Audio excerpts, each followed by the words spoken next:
Sideline Report each Thursday on your hometown radio station, WPKY The Tiger. Go on out to U-Ride on Marion Road, ask for Dave's Deal of the Week. It's usually the Spotlight Vehicle of the Week, and it's waiting for you at U-Ride. Dave Harden is the sales manager at U-Ride. Go on out and ask to test drive Dave's Deal of the Week. It's at U-Ride on Marion Road in Princeton. Give them a call at 270-365-3018. U-Ride of Princeton. 1580, 103.3 WPKY. Good morning. Time is 8:35. It is 27. We are joined this morning by our first listener of the week. We have Jeff Sims in with us this morning. Good morning, Jeff. Good morning. I want to thank you so much for participating in our listener of the week. I am so excited about this because I want to get to know you guys. I want to get to know Caldwell County, Princeton, and you said you grew up here. I grew up here. I was born at Caldwell County War Memorial in 1973. So Caldwell County War Memorial. Now that's the hospital? It is. Okay. It's the old hospital, not the one you see today. This one is, or Caldwell County War Memorial was where the new health department is on South Jefferson Street. Okay. So all that right. was what a lot of people around here call the old hospital. So Jeff, tell me what it was like to grow up in Princeton. Growing up in Princeton was an amazing thing in the early 70s, mid 70s, late 70s, before Walmart came. You had a super vibrant downtown. It was everything that you could think of that you would want to buy or ever knew about was either downtown or out by the American Legion ballpark. There was a department store, hardware style store called Tressler's. And Tressler sold everything from toys to small ag equipment to lawnmowers, I mean everything. And then you had Sears downtown still. It was still a vibrant option at the time. So, I mean, coming to town, JCPenney's, I mean, there was a lot of things downtown that coming to town on Saturdays to get your hair cut and go maybe do a little window shopping, go to Finkel's and get your jeans. Anybody that's from Princeton will remember before school going to Finkel's and buying your blue jeans, and they were like buying a board. I mean, they were that, but everybody loved going. Saul and Marvin Progroski, a father and son, owned Finkel's, and they were characters. And I think the thing that stands out to me most about growing up in Princeton at that time was just the personalities that were merchants downtown. Van Knight at Goldhamer's, the Pogrotskis, Bob Brown, Billy Scott, who was a legendary prankster. He was a great friend of my father, Alex, and Jimmy Jones was the judge, executive, and sheriff, and the Hudson brothers were, one of them was the sheriff. It was just always some kind of prank or gag or something going on downtown that you were involved in when you were down there. It was just an awesome place to grow up. The Hudson brothers, you mentioned, would those be in relation to Stan Hudson? Yeah, Stan's dad and his uncle. Okay. So they kind of have followed in the footsteps of the ones before him. His dad was sheriff for many years, and him and Jimmy Jones were legendary about the pranks they would pull. What kind of pranks did they pull? Tell me about that. They would tie people up, tie them to posts. They would do, they'd put them in a trunk. They would oh my gosh. Lock them in something. I mean, it was just on and on and on. There was there wasn't a lot of rules to it. Now, nobody ever got hurt, and it wasn't anything too bad, but they were absolute pranksters. Billy Scott was another one. He owned a Scotty's Corner downtown. It was a men's clothing store, and an example that I've just had since my dad passed away, Billy and Don Wheatley, who used to manage the Western Kentucky Gas that's now Atmos, it was located downtown. They made a poster of my dad that said, "Vote for Princeton's biggest spook, Uncle Al," and it had his picture on it. Well, they made like 100 of them and put them up all over town on Halloween. Oh. So, I mean, it was just a constant barrage of pranks out of those guys. But it was just, part of the territory. And, the support at that time was immense. I mean, if there was a snowstorm, if there was ice, you'd see 20 tractors downtown. You would see people shoveling. You would see, it was just a constant outreach amongst all the merchants, amongst the people of that time in Princeton. It was just an amazing thing to behold as a young person. Now let's talk about, because you know some of us can't imagine a time without Walmart. So let's talk about what that was like when you didn't go to just one place and find everything, you know, go get your groceries and then go buy your pajamas, you know. So how did that work? What did you have to do? Well, one interesting thing, and you'd have to get somebody a little bit older than myself, and I think it'd be a great thing to get somebody from another generation. I do too. To That's come exactly in what I want. and tell some stories. So I'd encourage anybody out there that grew up in the 50s, 60s, before me to come over and elaborate on this. But one amazing thing about Princeton, and I don't know the number, but there was a ton of neighborhood grocery stores. My grandparents operated one from, my grandmother operated one from 1953 to 1973 on Maple Avenue. It was called the Maple Avenue Grocery, and then was Yandel's Grocery. And it's well remembered by people that worked at Arvin, which is now Bremner. She made sandwiches and stuff every day for tons and tons of people, and some of those people are still around. So she operated that for 20 years. There was a grocery one street up and a block over. I believe that's right. It was Farless's Grocery, and then it was Yates Grocery, and that was on Acres Avenue. Well, there was that situation, if you can imagine, in many of the different neighborhoods in Princeton. So I don't know what that number was, but I think it'd be awesome for somebody like Rick Blackburn or somebody with the Historical Society or the Genealogy Library. They probably know that answer. How many community groceries were in Caldwell County? I mean, you had Barnes's store, you had Shady Grove. I mean, there were just Farmersville store. I mean, there was just a ton. This was back when Mom could say to you, "Go get me a bag of sugar. I need a bag of sugar," and you could just walk and be back home in 15 minutes, right? Right. Well, I'll tell you, and this just says a little bit about the times. But when I was in the 8th grade, our middle school at that time was at the Butler, where the board office is down here, the Butler campus, right. And the coaches, Richie Hughes and Dennis Tomic and Carol Boyd, would send me. I'd walk over to Burchett's Grocery and get their lunch in the 8th grade, and I'd get an extra $2 to get something for myself. So it was a great deal. I didn't have to eat the cafeteria food, although it was great. But it wasn't going to Burchett's. Right. So it just says a lot about the different time. Now if somebody in the administration tried to allow a kid to walk off campus, it would be a different outcome. But that's just how it was. How did you get to be the special one that got to go? I don't know. I don't know how I got voted in on that. I don't know if I was trustworthy or I don't remember why I got picked for that. You were the good kid. Yeah, brown nosed. I don't know what it was. That's what that word is, right? That's what some people would say, but I don't know. Is that what your classmates would say? Yeah, probably. Yeah. Probably.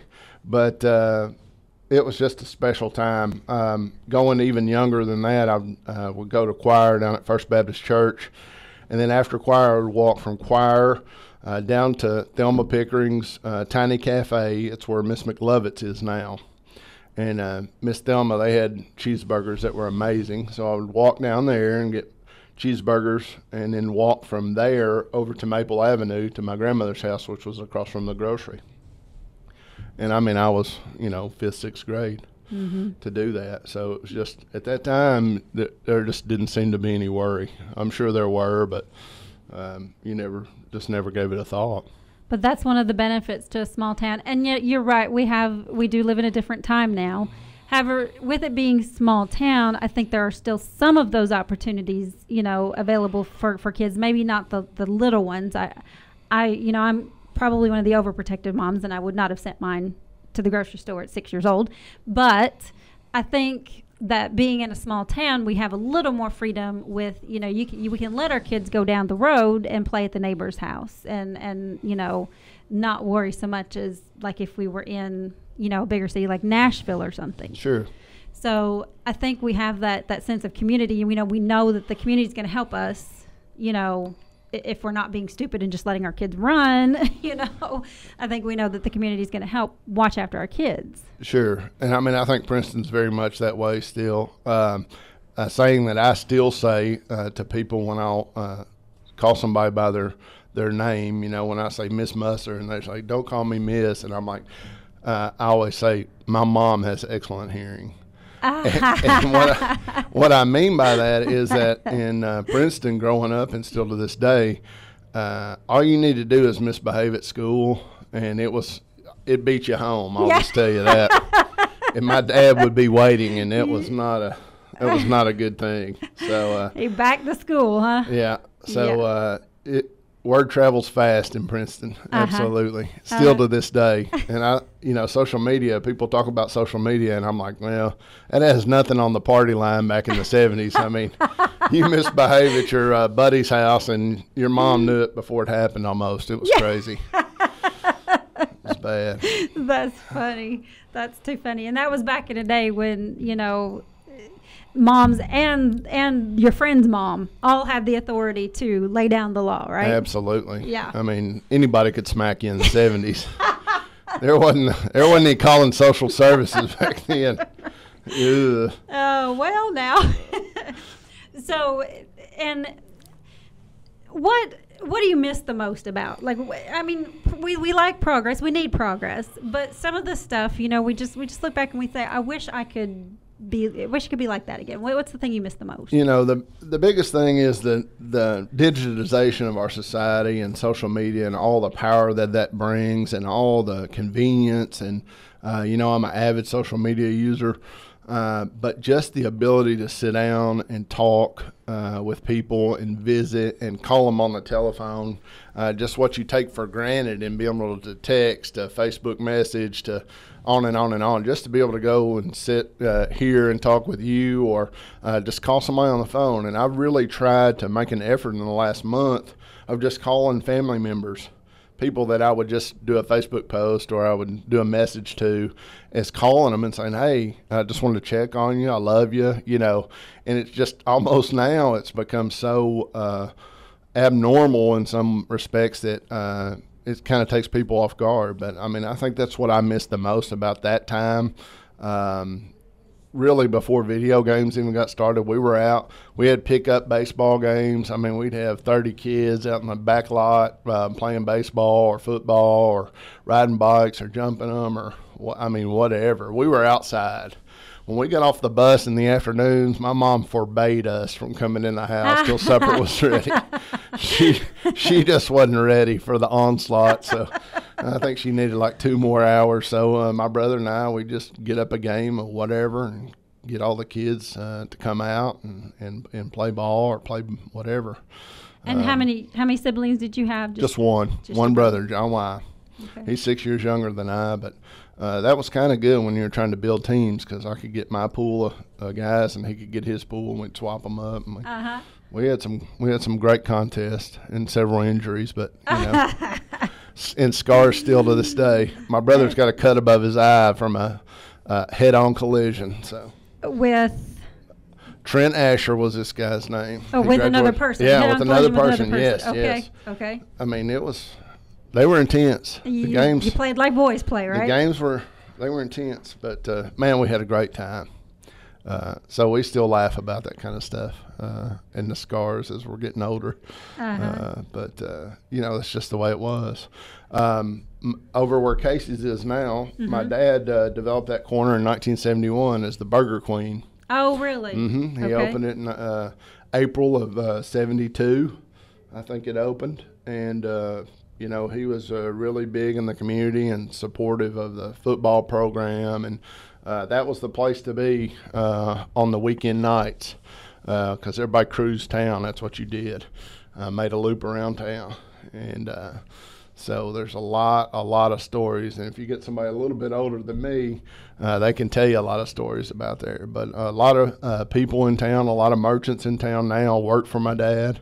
Ronnie Coleman's one that comes to mind instantaneously down at Coleman Shoes. I want him to come in here someday. I want to talk to him. He can tell you some great stories about downtown. He would be a great one for you to have on. He tells me he's not a radio person, but I disagree. I think he can. Oh, I think I can have a great conversation with him. Don't let him fool you.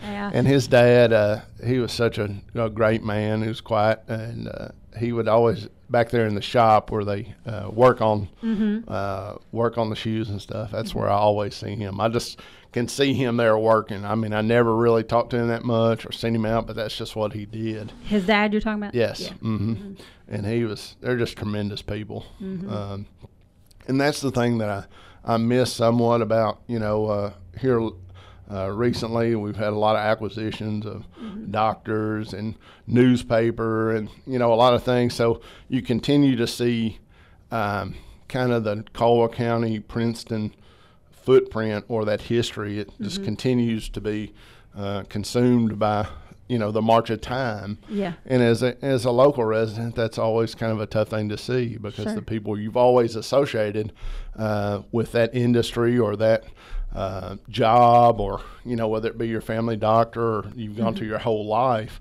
that's probably, to answer your question, that's probably the toughest thing to see is that change. The loss.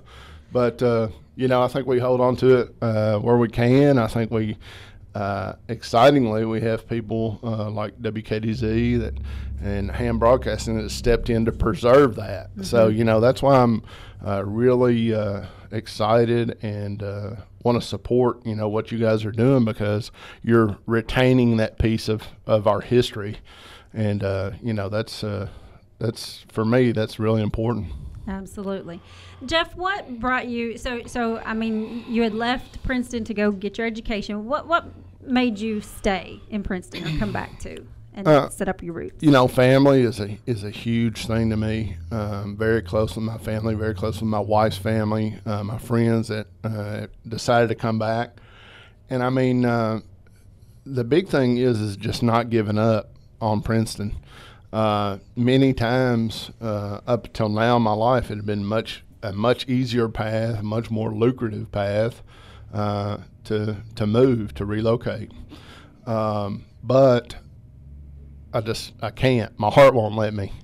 And I think that's what's so exciting, and Amanda alluded to that a little bit, is you're starting to see some regenerative effects, hopefully, of that. Right. Younger people wanting to be involved in politics and community. Cody Young coming on as mayor.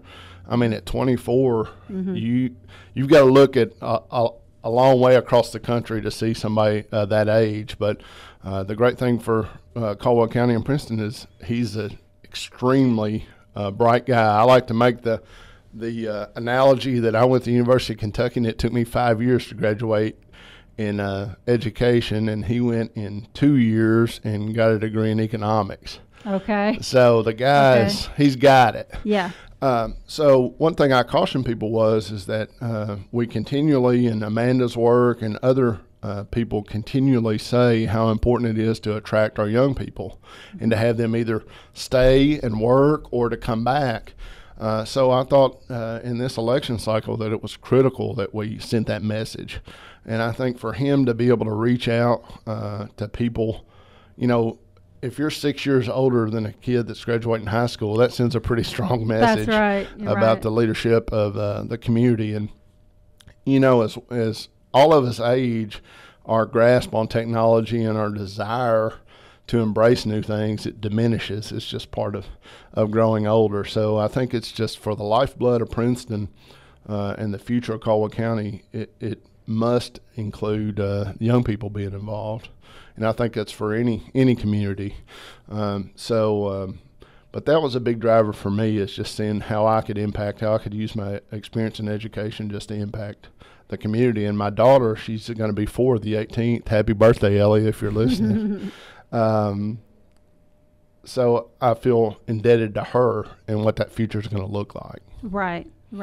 We have to set it up, for the kids to want to stay in the small towns. And you're right, Amanda, I believe that's the whole purpose of their project, is to make people want to stay, or, those that have left maybe come back to Princeton. Right. We need to provide opportunities. And she's a great example, and I thought that showed a lot of vision of the partnership to be able to attract her and her husband Joe, who I met last week, who has such command of marketing and technology, and they're already involved. They're not from Princeton, but they've already fallen in love with, they bought a home here. And that's the kind of investment that you want to see out of young people when you're talking about regenerating. And, this is a thing that faces every community in the state of Kentucky. Sure. Because the job situation, the tax situation, the infrastructure, the education, on and on and on. We're playing catch up. So you've got to push your people that are interested and that are bright, that your education system that have turned out to really impact the future and make a difference. Absolutely. Jeff, we could go on for probably another couple hours about Princeton. I get passionate about it for sure. And I sure do appreciate you responding and being our guest. I mean, sure, this glad is to do the it. kind of stuff I want these conversations. I want to know so much more about Princeton, about you, about anyone who's listening. I want to have conversations and get to know you, because the more I get to know people, the more I like Princeton. Yeah. That's all I can say about that. I appreciate that. So thank you so much for joining us this morning. Is there anything else you'd like to say? Glad to be here. Just want to wish everybody a Merry Christmas and a safe holiday season, and shop local and help each other out and just be good to your neighbor. Shop local, and you can go to WPKY online and find those loyal listener deals, and so you can shop local and get a discount while you're doing it. Jeff Sims with us. He was our first Listener of the Week. See if you can be our next. Send me a message on Facebook or mistywpky@gmail.com. Thank you so much, Jeff. Thank you. Here's your WPKY Weather Edge Weather Center forecast. Sunny skies today. High is going to be near 40. Clear overnight with an overnight low around 23. Sunny skies again tomorrow. High is going to be near 46 tomorrow. Partly cloudy tomorrow night with an overnight low around 33. On Wednesday, there is a 20% chance of rain moving into the forecast with mostly cloudy skies and a high near 47. Wednesday night, rain will continue with mostly cloudy skies and an overnight low around 38. Again, that's sunny skies for today with a high near 40. Your WPKY Weather Edge Weather Center forecast is brought to you by Penny Ryle Home Medical. Beware of scammers impersonating Penny Ryle Electric. There have been multiple reports recently of scammers showing up in person to people's homes or calling them on the phone, claiming to be a representative from Penny Ryle Electric. If you encounter someone questioning your account and asking for immediate payment, please hang up and contact